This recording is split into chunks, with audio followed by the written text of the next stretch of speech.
Good to see you, everyone. My name is Robbie Howell. And I'm Lee Holler. Nice, and we're about to play some Lifetime. Last time we generated Lee's life, he made his choice, and so we're going to be starting out on Chapter 1 of his little saga. The saga. Uh, We're going to give it a go. yeah, before we jump straight in, Lee, do you have any final clarifying questions about your life or similar? You are certainly allowed to ask those before we dive in. What is its meaning? Why am I here? No, I'm all set. We're about to find that out, aren't we? Holy moly. Holy mackerel. In that case, let's get this thing started. So, you come to your senses on the edge of a precipice without bottom. In front of you, spreading out like an endless carpet, are roiling clouds of purple and red and orange. In the distance, you see a beautiful miasma of stars smattered across a black daytime sky, perhaps even dark blue, with far in the distance the peaking silhouettes of what could be described as floating islands, although from your perspective they almost look like the sails and masts of tall ships. The ground on which you are standing is definitely more than a few feet away from the edge of this mighty drop, and yet the wind blows around you fiercely, fiercely enough that a human might have their gait wobbled by it. Your roots, however, reach far, far deeper, and though the wind bites cold, it feels like nothing against your skin. What would you like to do? Oh. First thing I'm gonna do is sort of look at my hands, give a Huge, feel. They're shovel-like almost, with fat, broad fingers and gigantic basketball player palms. They are, how to describe? To a human, these hands would feel clunky to the point of unusable, but in your body, they feel nimble and quick and capable. The fingernails are broad, almost and rounded, almost like a turtle shell. in my case just to test the nimbleness. Just sort of do a little Yeah. sort of wiggles, get a good feeling because gonna be needing these. The sound of your Uh joints as you wiggle almost sounds like those little clackers that you get in flamenco dance. oh, like Yeah, castanets. castanets. Thank you. Yeah. All right. Well, definitely. Well, check. In that case, I'm gonna check my body. As you Give look it down, touch. you're greeted with a face full of hair. The beard that bursts from your neck is so voluminous and bristly that it almost completely cuts off the view of your feet and lower body, save for your large belly. The beard itself is the consistency and quality of steel wool, but is a rich, vibrant red in color, ringleted with little streaks of bright turquoise. I like that. Um, Now that belly that you see also has a by modern human standards simple, but by your standards quite fine tunic. It's of pale blue with fine gold inlay, not gold metal, but gold filigree yeah. thread. And additionally, you can see that your beard kind of has this big like puff like this, but also has a couple of well done braids that kind of drape down, almost like the long winding cords of a grandfather clock, reaching well past your belt line. So, okay, I've got a body. This is good. I have a cool beard. This is also good. I'm gonna just sort of move my knees, move my legs a little, Your bounce a legs are little. much shorter than a human would be used to having. They're broad and the feet are huge, but the legs themselves are proportionately or disproportionately small. You have an Obelix like build, kind of like I mentioned in our first session. Mm. But yeah, get a feel for moving in them. Yeah. Get a little bit of comfort there. It's harder to This is run new. for sure, but it's much easier to stand stably in the face of this mighty wind. That is good. Uh, Sort of. I've got this beautiful view in front of me. I'm gonna sort of rub my eyes a little and then turn around and look at what's behind me. Because since I'm on the edge of a precipice, I see what's in front of me. Yeah. As you're turning, the wind, which has been playing around you wildly as it like rushes up from the cloudy depths below, it Obviously you've heard whistling wind before, but the wind catches a combination of the grass and the edges and the cliffs in a way that almost makes it sounds like harmonized music. And in that music, it almost sounds like they are words.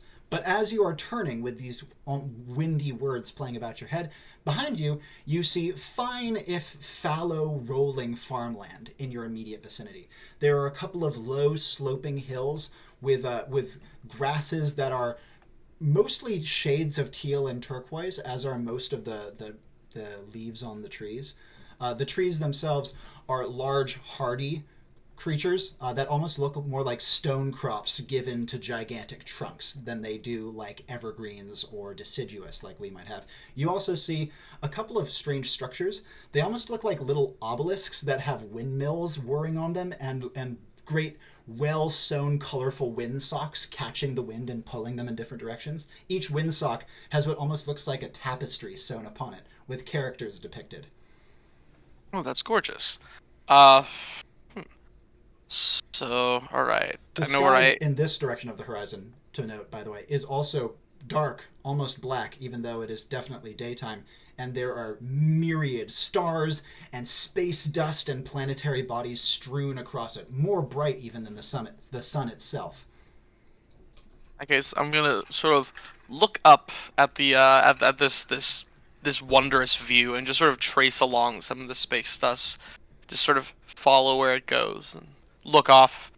At this point, I'm looking, away from the precipice. I'm gonna look to my right and see what's along sort of that line. As you are looking, you hear, again, like the wind is talking to you. This time you can make out words. Beautiful, isn't it? That's definitely a little jump, like a little start at that. I don't think I was expecting anyone. I will sort of look around. As you start, you see no one, but your tracing of the hills and horizon, the non-cloud horizon that was initially behind you, your tracing of that to the right has led you to the view of a fine, sturdy watchtower, almost as broad as it is tall.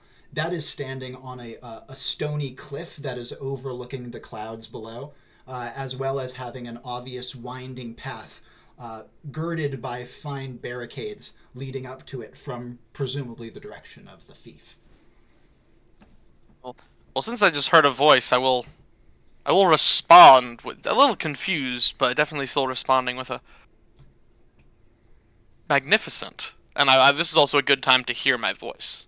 Your voice is rich and deep, a fine baritone fit for a gospel choir.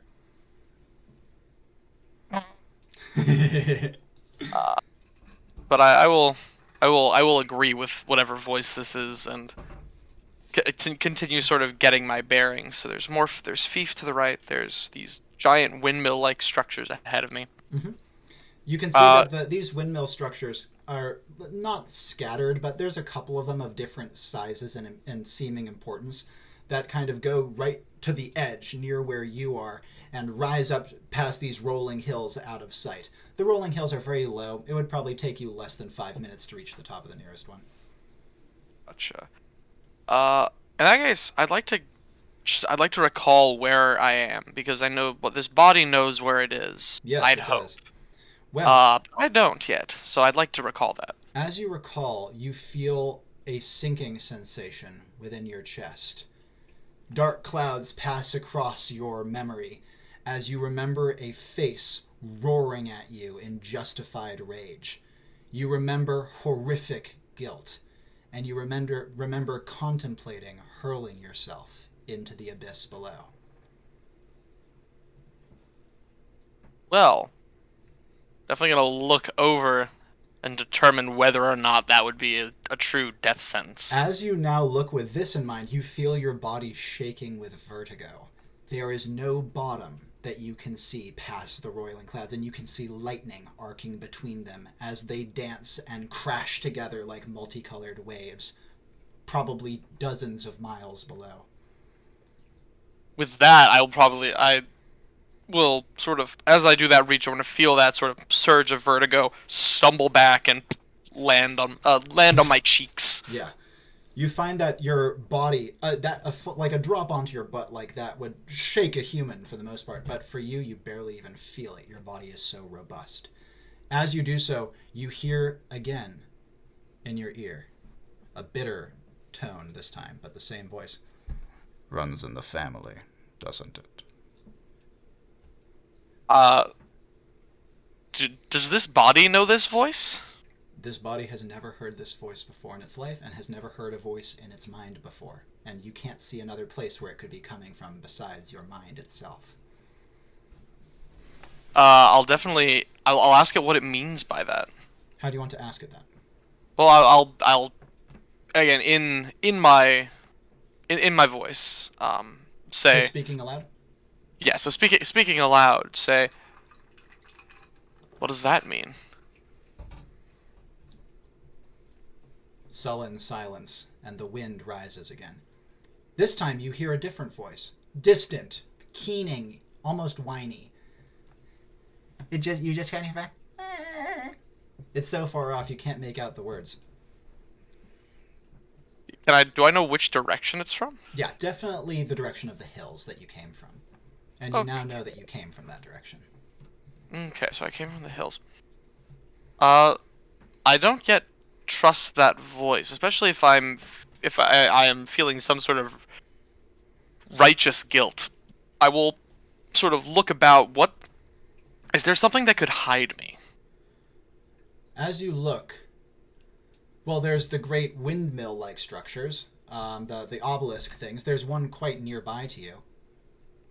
I'll do a quick jog on over then. Yeah. Again, your body has a lot of inertia. It's hard to get it rolling, but once it gets rolling, it's like a charging elephant. And so, even though you don't make that much noise, there's a lot of grass and there's a lot of wind. But if it was in a stone, like a wood-floored room, as you make your way over to this windmill thing, aren't you tucking kind of behind it? It's easily big enough to block you. Oh yeah. Yeah. You can see that you hear the creaking of its various arms as its windsock turns. You can also see a couple of what look like there are a bunch of metal discs connected to the body of the obelisk, each with different metal balls suspended on thin little popsicle sticks almost, that kind of turn and whirl with the going winds. Additionally, on the body of the obelisk, you can see a lot of carven words, very neat, very orderly, and with a few pictures scattered in between. Definitely records of some kind, and you can read them. What do they say?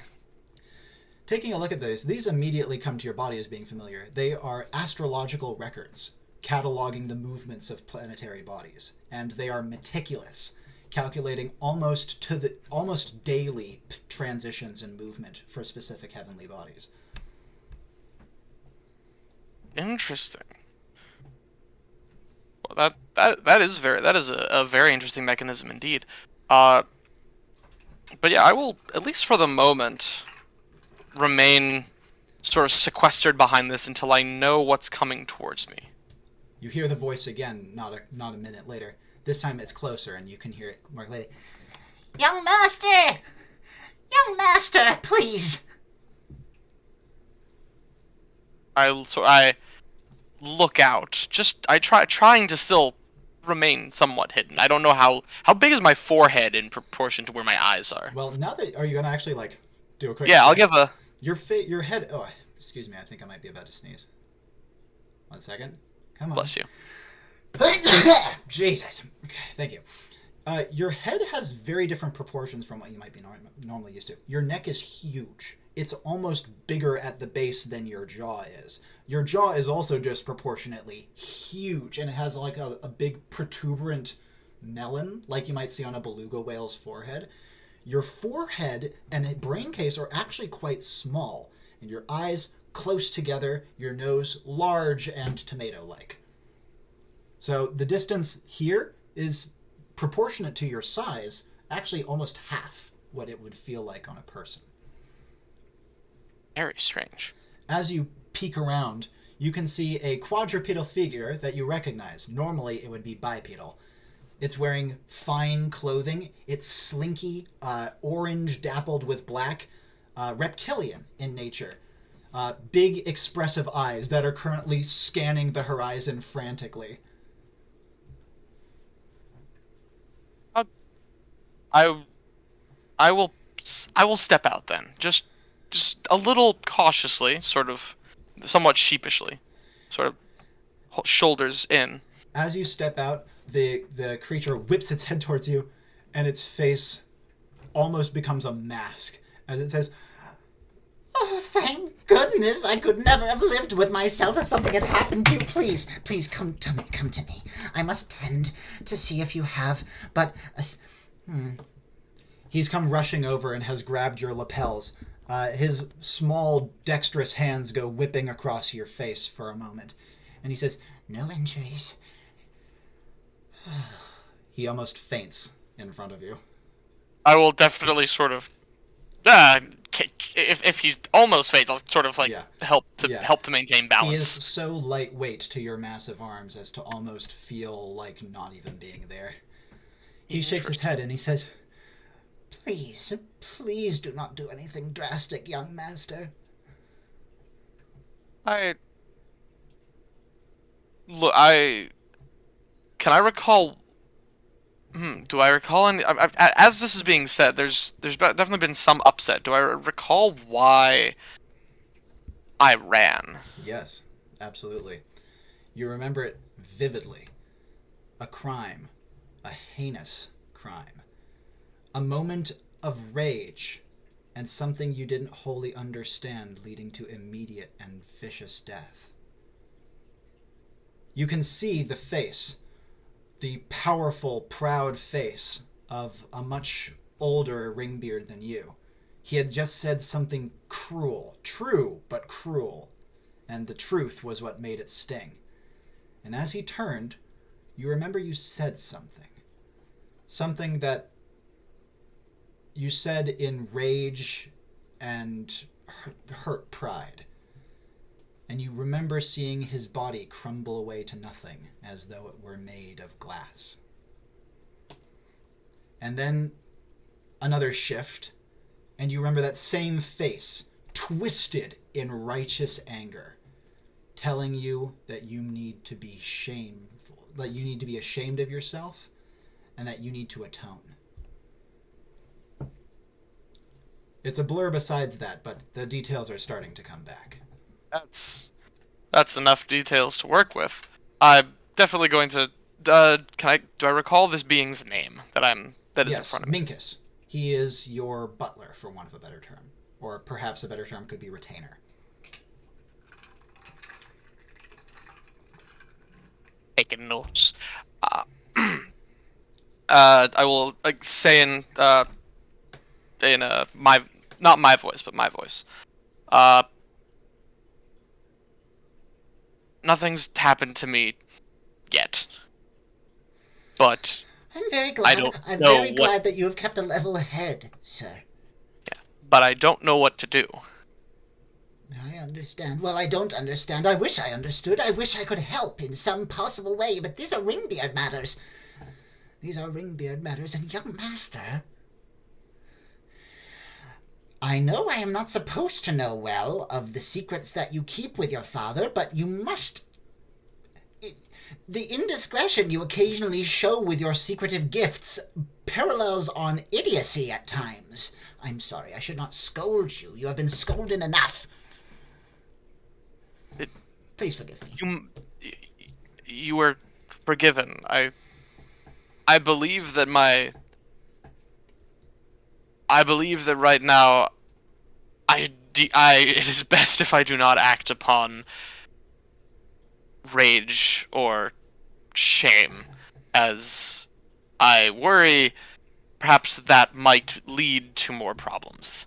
Yes, I would very well agree with you. Very well indeed. I am very pleased to hear you're taking such a level-headed and, if I may say, not Ringbeard-like approach to this. Your kind can be so stubborn and silly at times for being so wise. Well, perhaps we can return. Your father has indicated to me that he would be willing to speak with you now. It's taken several days to convince him. Is it safe for me to return? Is it safe for others for me to return? Yes, well... You're not going to be doing anything... arcane, are you? I don't think I tried to. I think it just Well, happened. perhaps, but you're. Hmm. How may I put this tactfully? You are in possession of your own free will at the moment, and you do not foresee a situation where that might change? At the moment, I do not see a situation where that might change, but Oh, goodness, I thank you. could not I could not tell you now what led to what happened. If all ringbeards and their youth are even half a handful as you are, then I am shocked your race has survived this long. He says, now, you will accompany me back then? Perhaps? Please? I'm gonna take one more look at that precipice. Just As sort you of. do so, the voice comes back. Death can wait. I'm definitely gonna think. Wasn't thinking death. But okay then. This is acceptable. I will definitely agree with the statement that death can wait. I will take a nice look because it is very beautiful, and sort of turn back to Minkus and go, "Let us return." Lovely, wonderful news. All right. Well, then, how about when we get back, I can do up your ruff, and from there we can make you presentable. He picks frustratedly at the hem of your tunic. And from there, perhaps your father would be willing to give you counsel before maybe even a dinner invite? Maybe you can make amends to that extent? That would be very welcome, I think. I am very much in need of amends right now. Very good, very good, very good. You're speaking so very sanely today. It's lovely. Maybe you're growing. I think Amazing. right now I need to be very careful of what words I speak. Absolutely, absolutely. Well, let us act as though nothing has gone amiss. I will say that Cernunno has done a marvelous job of ensuring that news of this horrific transgression has not become screamed far and wide. Though, of course, all know that Iburi is gone, and obviously there will be the appropriate funeral services. But your hand in it is not yet entirely public. Yet. Yet. Your father would likely want it to be, because that is in keeping with the nonsense that you ringbeards call manners, what is appropriate by his standards. Anyways, that is not my decision to make. Let us off. Yes. Yes. Minkus scurries ahead, motor mouthing the entire time about everything from your schedule tomorrow to whether you have eaten recently to whether you have a change of clothes that fits you in the color that you are wearing right now. I will, as he's just sort of motor mouthing, I'm trying desperately to remember what it was that caused me to feel rage, You remember it and now, then now that you've been talking about it more. yeah, and also I will not speak it or even mouth it, but I would like to recall what the actual word I said after was. You remember the name of the one you killed brings the situation back in more clarity. Iburi. He was a war master, one of the captain of the local guard, so to speak, and he had been teaching you about manners of wrestling and squad tactics, and in the case you would have been called to a war party. You're well young for that, but can never start too early, and your father was quite famous in that regard as a warrior. And you had been performing well below the standards Iburi had expected, and he had been very cruel about it, effectively calling you feckless and useless in that regard. And do you remember the vicious anger that you felt in response to this attack on your competency, especially the implication that you are not your father's son? And in response, you remember saying you don't know where the word came from, but you remember what it sounded like.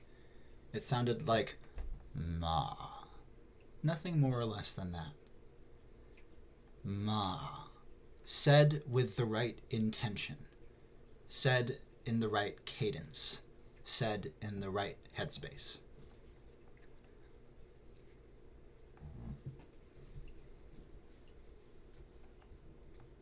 As you And then he began to effectively shatter into particulates. Well, in this particular case, he dropped dead, but in his particular case he fell to glass. Notable because he was made of glass. You see, ringbeards are not like people, and they don't reproduce sexually. Ringbeards build their offspring from inanimate materials. You were built of wood. Ibori was made from glass. And so he effectively reverted to what he had originally been, dying instantly.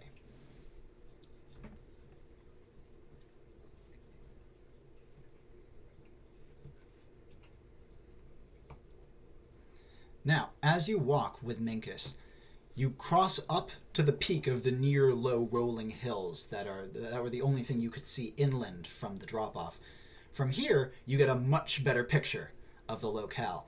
You see your father's fief laid out before you. A fine, small, humble area, a small walled township, many dwellings beyond it, the barrios of some of the other servile peoples that serve the Ringbeards, as well as tree farms and great quarries and a mine not too far off and a huge astrolabe that you remember the final stone being put into as you were coming conscious.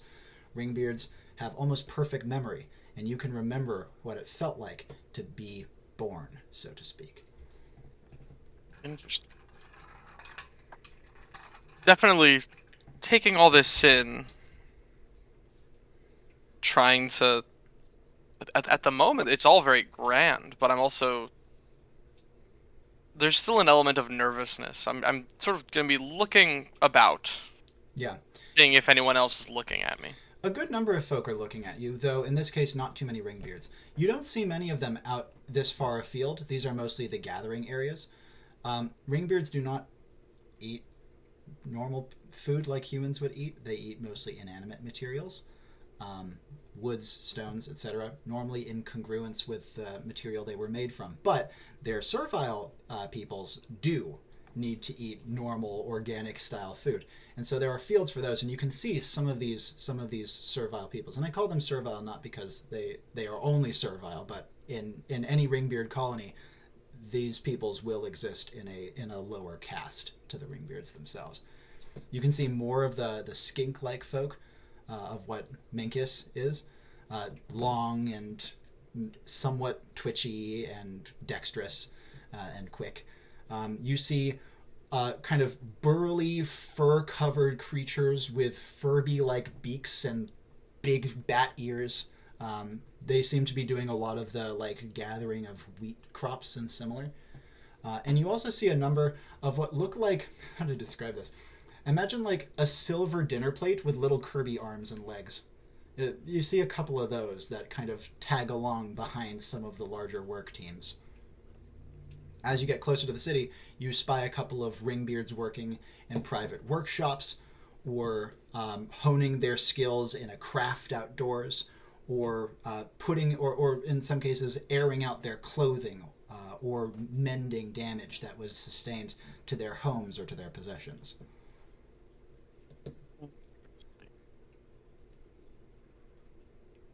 Well, it's a fiefdom.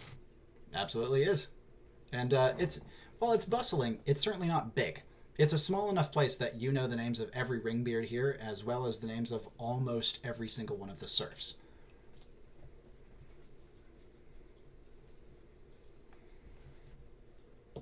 Beards. As you come closer to the walls, you actually have a couple of greetings tossed your way. Normally, Ringbeards don't talk to the serf races, but you are well liked by them, as I think I mentioned during your initial life generation. And so many of them will call to you, "Young master, good day." Or, "Pyle, I haven't seen your face for a few days." and similar. I'll give a nod and a sort of like a light grin, but nothing more. Yeah. There's a lot of. I think my unsurety is probably gonna show on Pyle's face right now. Absolutely. As you get closer to one of the gates, which is wide open, there's no threat right now, you can see a armed but not, his weapons aren't out, guardsman. You know his name. You know everyone's name here. He has a textured, dark brown face that denotes that he was made from loam. You can almost always tell what a ringbeard was made of based on their facial features and their skin tone. Though their beard, or ruff as they call it, that is a wild card. That's usually based on their hewer, also known as their father or parent. As you approach this particular guardsman, he says, Pyle Andreso. and bows his head. He says, A tragedy indeed. he says, I know that one so young as yourself may not have encountered death yet. But when it befalls us, a dark mood hangs over all. he gives you a polite bow. I will also I'll give a light bow to this and just nod. You can don't hear want- a kind of like tense lip smack from Minkus next to you. The older ringbeard who you're currently walking by to go through the gate towers over you. He is probably at least 12 or 13 feet tall. And the obelix-like nature of his build, huge belly, short elephant legs, huge long arms and shovel hands, all the traits that you have are even more pronounced on one as old as him. His ruff is so big and it has so many braids that they splay all over and down the top of him, almost like if you were to drape yourself in cobwebs. Although in his case, each one is as thick as a steel cable and probably about as durable. What do I know his name? Yeah, I do. What's his name? Yes, you again? do. The name that you call him by is Gunda. Almost all ringbeards have a shortened version of their name. Like your full name, Pyle Andreso, is one that almost no one calls you outside of formal situations.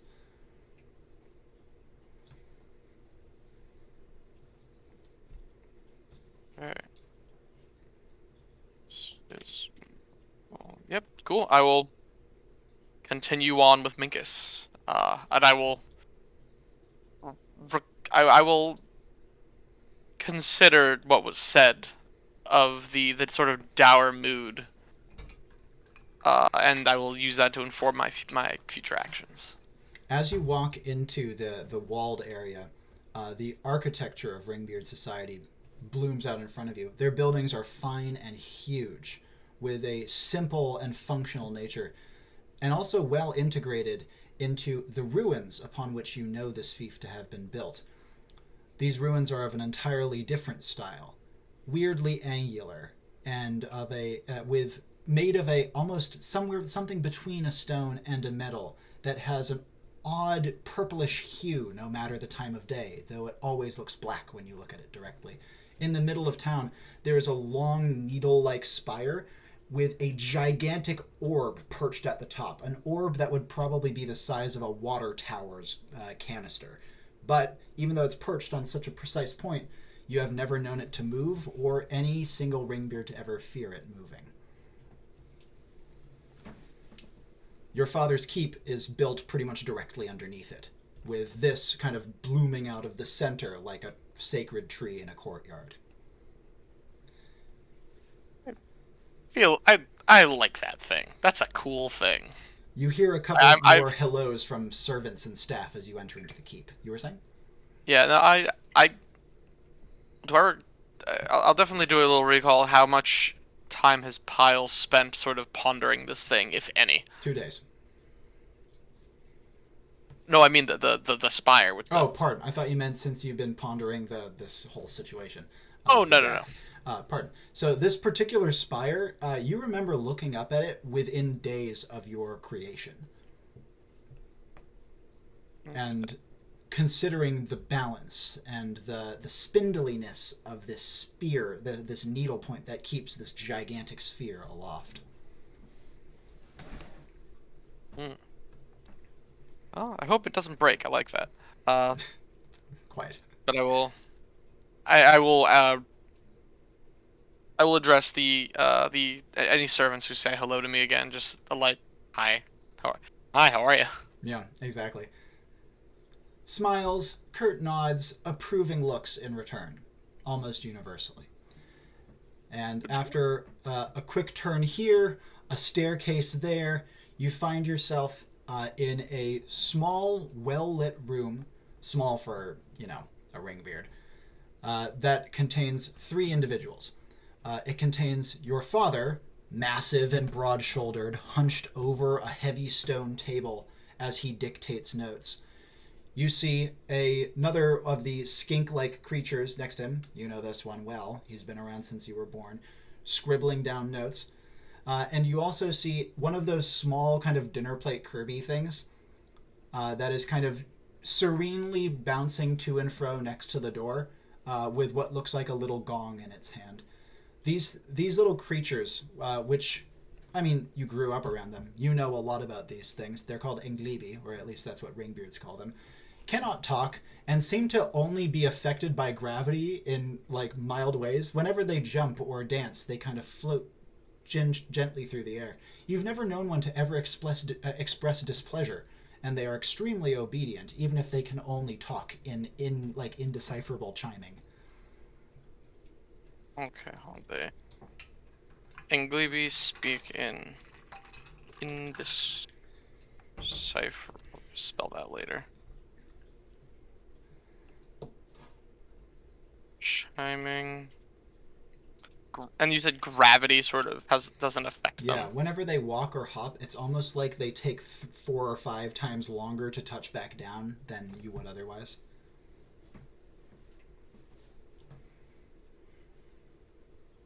And what was the name? What's the name of the race of the skink-like things? Fisk. Pisk, P-I-A. F-I-S-K. Fisk. Gotcha. Fisk. Like. And your father's secretary is Kaspruli.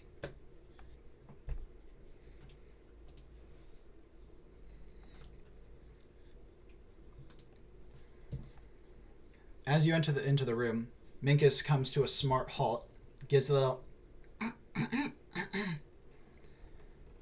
Your father looks up, his small eyes scowling out underneath his huge brow.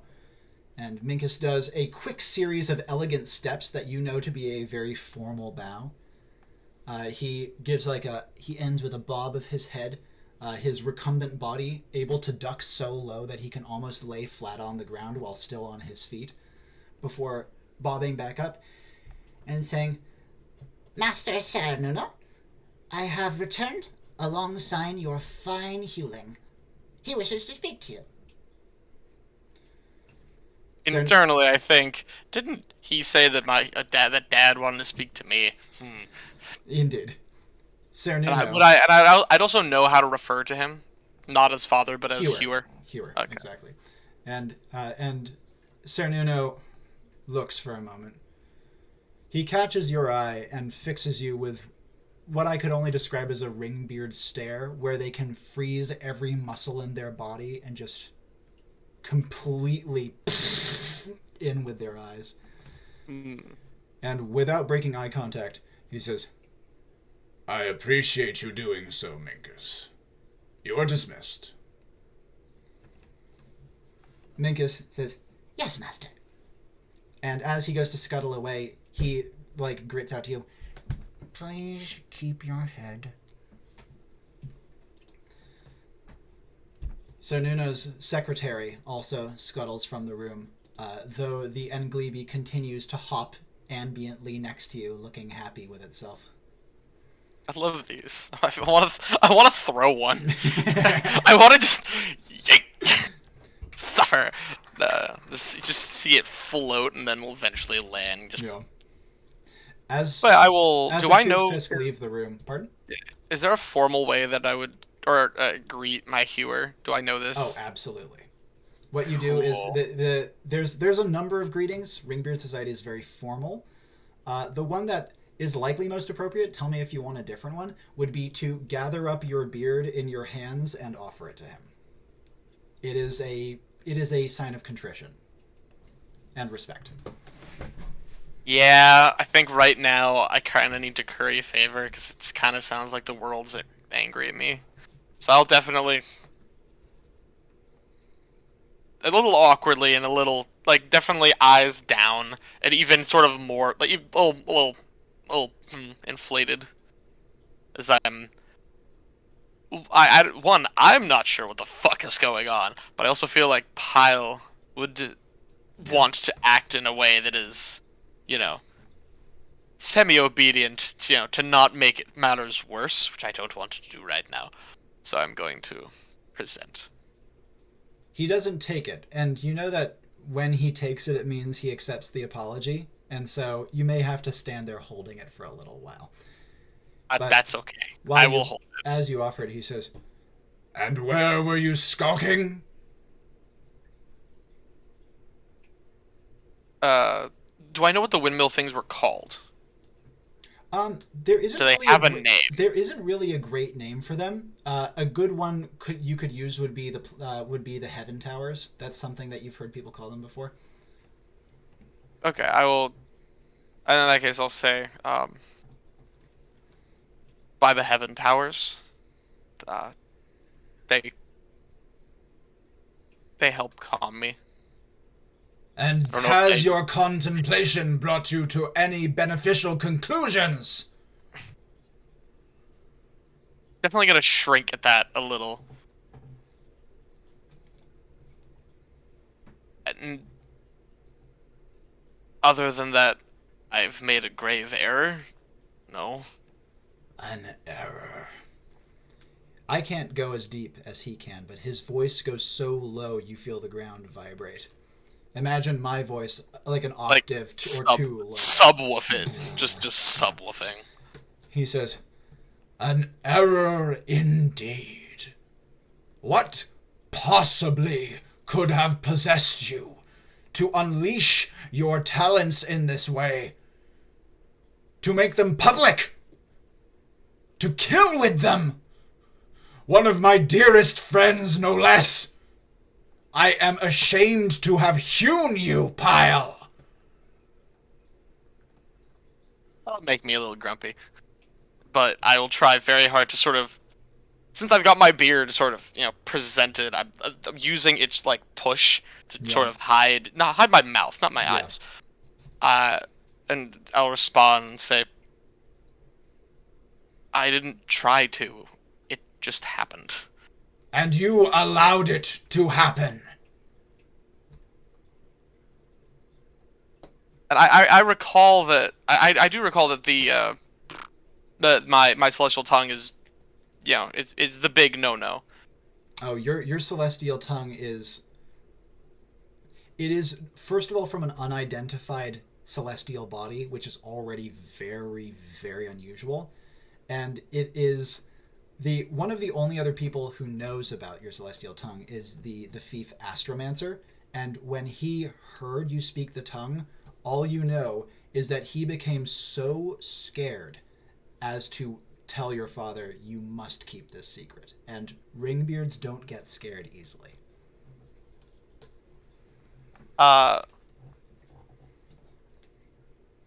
At this, I am just sort of feeling a little frustrated. Just say, it's not like there's anyone who can help me control this. You will find in your long existence that many things lay beyond yours or others' control, and yet your responsibility for them does not falter. You are not exonerated for your ineptitudes. We are not helpless birds blown on the wind. I think to myself how At these, and this is definitely the me inside Pyle at this point. That we're rather helpless if I can speak to a great war master one word and he simply ceases. That's a fair point. But I will not say that because I feel like that's not a good idea to say. But I will sort of look up and say, I don't know what to do because I don't know what this is. Nor do I. He stands. You hear his bones cracking as he does so. Do I know what he's made of? Yes. Your father is made of metal, and a fine Ah. metal at that. A fine tool quality metal. Ah. As he stands, he says, Iburi is succeeded now by his immediate group. he says, His Oxbron even now mourns him. the Oxbron you know to be a what you could call a family unit. You obviously only have one parent as a ringbeard, but your parent can have multiple children, and close friends of your parents also count as family.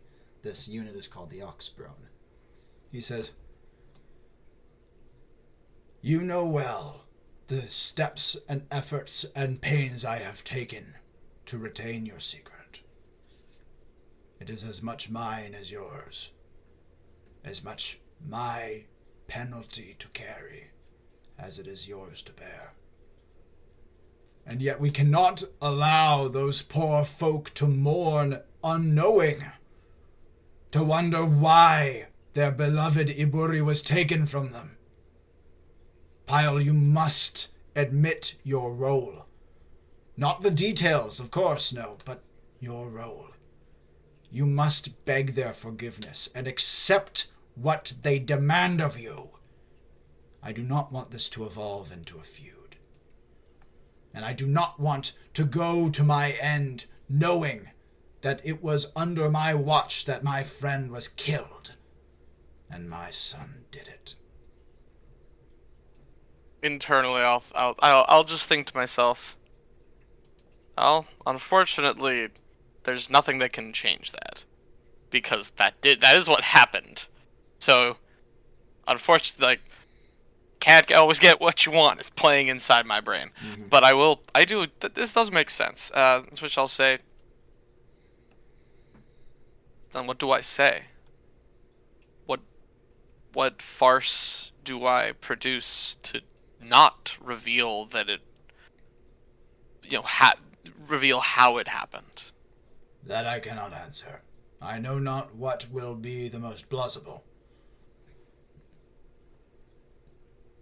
Consider this the first of many episodes in your education pertaining to the difficult decisions of leadership.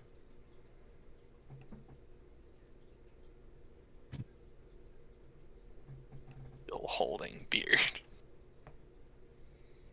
I'll nod and say, I will consider this, and I'll come up with something. He nods and takes your beard. He unwinds the braid and brings it to his own, and briefly holds the two in his hand. He meets your eyes again, still frowning, but not nearly as enraged. He says, Do not fail me, Hewling.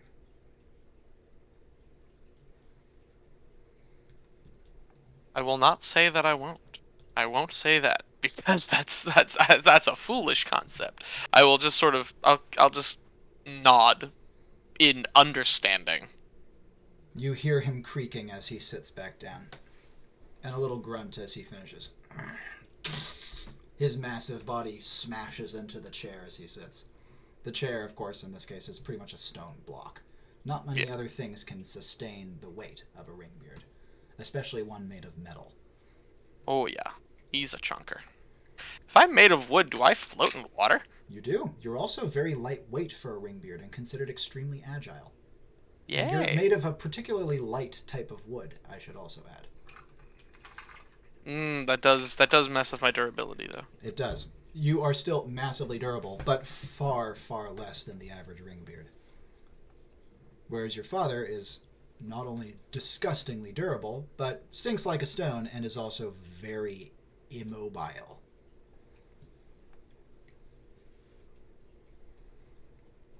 I assume that I'm allowed to leave? Your father drops But his head back to his notes. Okay. I do a little... Is there some sort of leaving gesture? There are leaving gestures. In this case, it usually involves throwing your braids over your shoulder.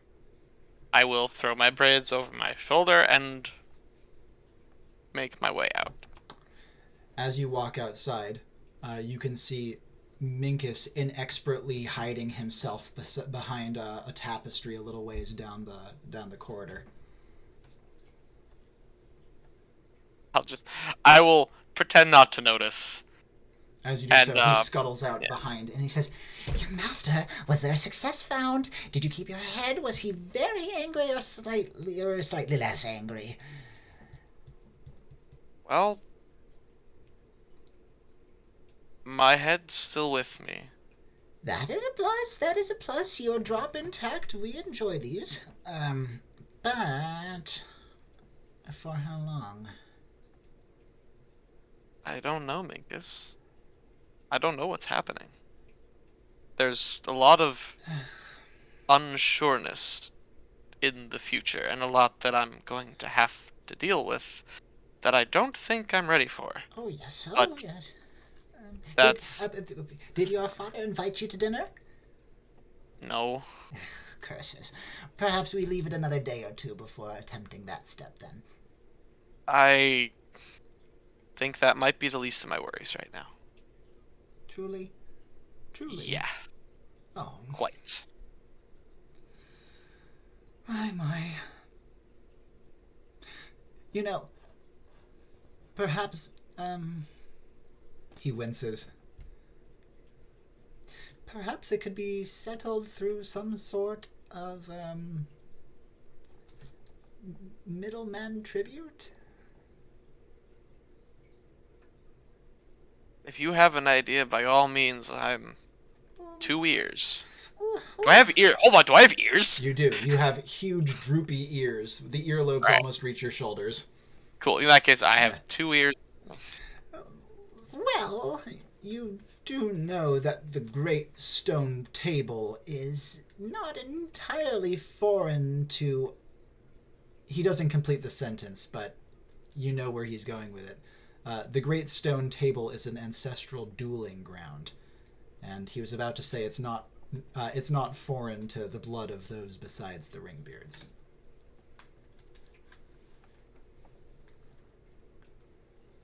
I don't know if that's the right option to take, but it might be something. Maybe, but I would feel much safer if you were in the audience, for example. His wavering eyes meet yours. No, I can't let you do that. This is for my sake and for my hewers. This is something that I will need to manage one way or another. Relieved though I am to hear you say it, young master, I really don't know if I could go on if you were to perish. Well, that's... I hope not to, but I also hope to avoid having to duel if I can. Yes, you do not have the constitution for it, if you don't mind me being so bold. I don't mind. You're not wrong. Oh, thank goodness. I was worried that it would lead to a similar situation as with you, Bodhi. Silly me, you have grown. We love to see it. Now, about that ruff of yours. You wouldn't mind if we were to sit you in the barbering chair? It has been some time since my last barbing. Yes, it has indeed, and it shows. He picks at the strands of your ruff and says, "Off we go then." I follow. Thinking about, what do I know of what do I recall of like the dueling custom? Well, you know of a handful of things. Duels are used to settle feuds almost entirely, and feuds are a very big problem in Ringbeard society. I shouldn't say a big problem. They're actually a very effective way of Dealing with things. enacting justice in some ways, but they're still very unproductive in many instances and can lead to a lot of unnecessary death. Formal duels almost entirely through wrestling, and the wrestling can be done to submission or to death. Weapons are for war. Hands are for feuds. Hmm. I'm made of wood. And you are very young. That might be to my advantage, but it's also probably not. It could be. Could be a Theseus and the Minotaur type deal, Reno. But Yeah. The other thing is, the being that is now Pyle has more thought to the concept of wrestle than a Pyle might. oh yes, you So you know that you would not be able to rely on a great body of knowledge from your body because he was pretty incompetent at most things martial.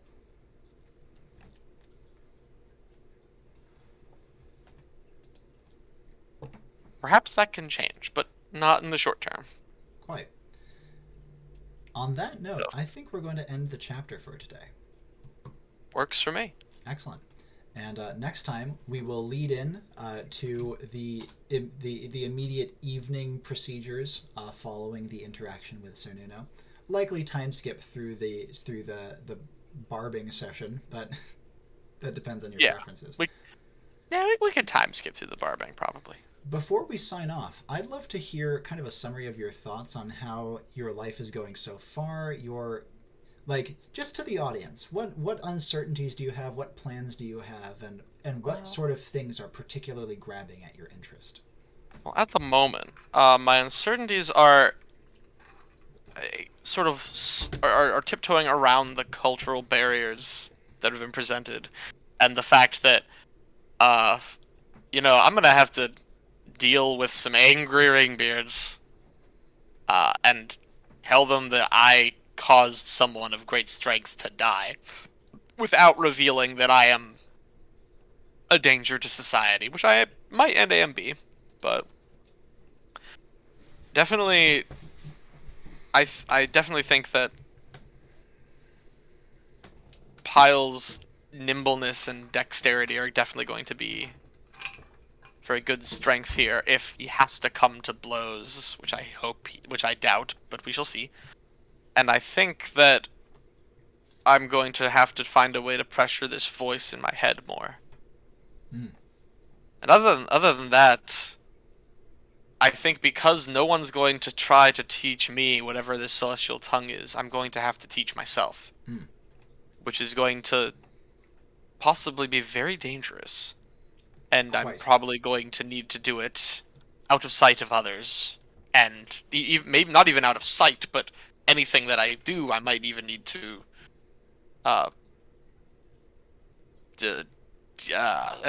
get rid of upon whatever I practice, because I don't know what it'll do, and it seems that it always ends bad. But there might be reasons for that, and I might be able to discover that.